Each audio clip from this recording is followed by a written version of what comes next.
Let me back up. Assess if you told me a simple flight to Chicago would set off a storm that flipped an entire industry on its head. I would have laughed in your face. But that's how it happened. I'm sitting in seat one, minding my business, jeans and hoodie on, scrolling through emails when this flight attendant, Sarah Mitchell, stops in front of me, voice just loud enough for everyone to hear. Sir, you need to move to the back. This section is for our premium passengers only. There's a moment, when the whole cabin just sort of holds its breath, like everyone's waiting for the punchline. Only there's no punchline, just 12 phones pointed my way, a dozen people ready to live tweet my humiliation, like that's the real entertainment. I show her my boarding pass, first class, seat 1A, paid for 3 weeks ago, but Sarah looks at it like it's Monopoly money. She wants my ID. She wants a story that fits in her head. Her friend Jessica saunters up, all smiles. Problem? She asks. Just a confused gentleman in the wrong seat, Sarah says, as if she's the one being reasonable, and I'm trying to hustle a free upgrade. The old man behind me leans in. Son, just take your real seat. No need for trouble. Like he's doing me a favor. Yeah, that happened. I'm not budging.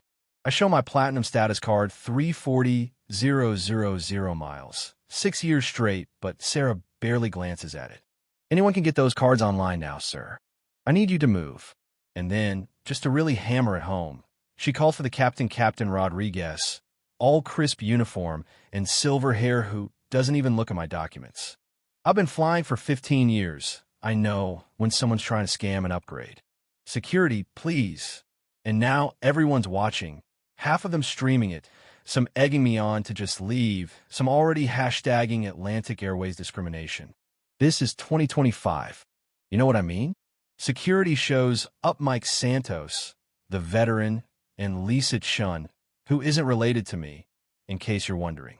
Santos actually checks my documents carefully, respectfully, then turns to Sarah. Ma'am, this shows first class, seat 1A. How could it be fraudulent? Sarah stammers. These people know how to manipulate the system. These people. It's so thick you could cut with a knife.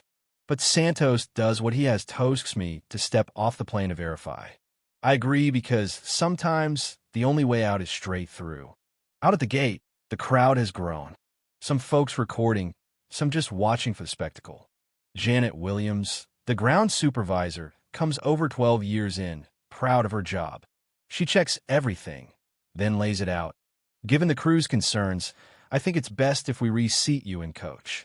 I ask her calm as I can, what behavior, exactly, am I being penalized for? Arguing with the crew, she says. You can take coach or wait for the next flight. That's when the crowd starts getting restless. Dr.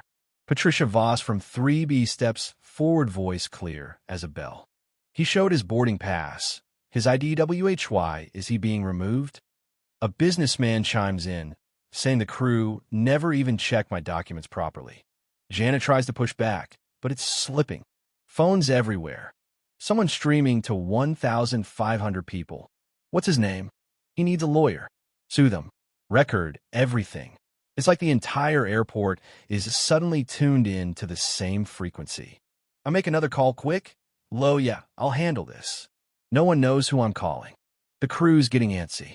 Janet laughs when I ask for her district manager. Sir, I have full authority here. That's when I hand her my business card. Her face goes white. The card says Marcus Chun, Chief Executive Officer, Chun Industries. Now the whispers start. He's a billionaire. He owns part of the airline. People are Googling me in real time. Skywatcher's live stream explodes. Stock price starts dropping 1.2% in 15 minutes. Janet's radio crackles. Supervisor, call headquarters immediately. Priority 1. I check my watch, right on schedule. Now Captain Rodriguez is asking, CEO of what? Like he's realizing maybe, just maybe, this isn't the routine power trip he thought it was. Dr. Voss apologizes to me, but I tell her it's not about me anymore. It's about everyone who doesn't have the platform or the resources to fight back. That's when I pull out the real bombshell folder of documents. 6 months ago, Chun Industries acquired a 23% stake in Atlantic Airways. I own almost a quarter of the airline they're kicking me off of. Now even the captain is rattled. You made assumptions based on my appearance. I say, without ever checking the facts. As the situation reaches a boiling point, my phone buzzes, board assembled, awaiting your call.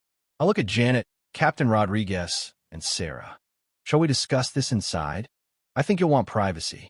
But privacy's long gone live streams everywhere. The whole terminal an impromptu amphitheater. I address the crowd. I apologize for the delay. But before we resolve this, everyone deserves to know what's really happening.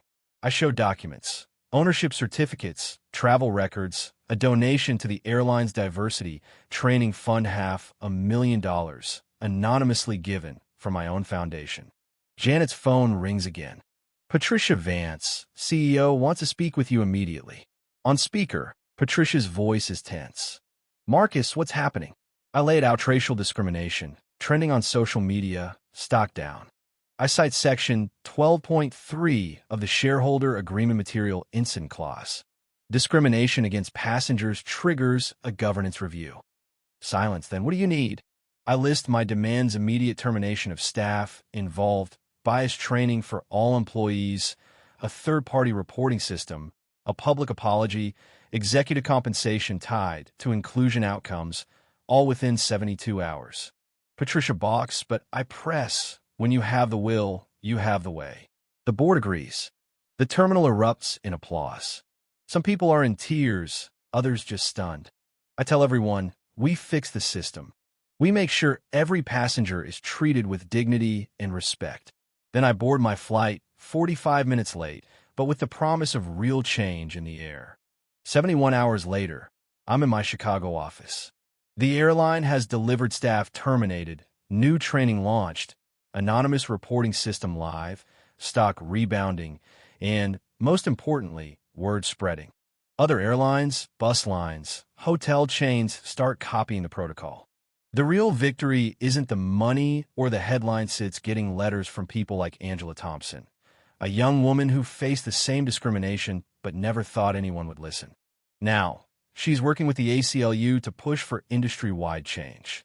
A few months pass. The Department of Transportation rolls out new regulations named after my case. Airlines must now report discrimination complaints publicly.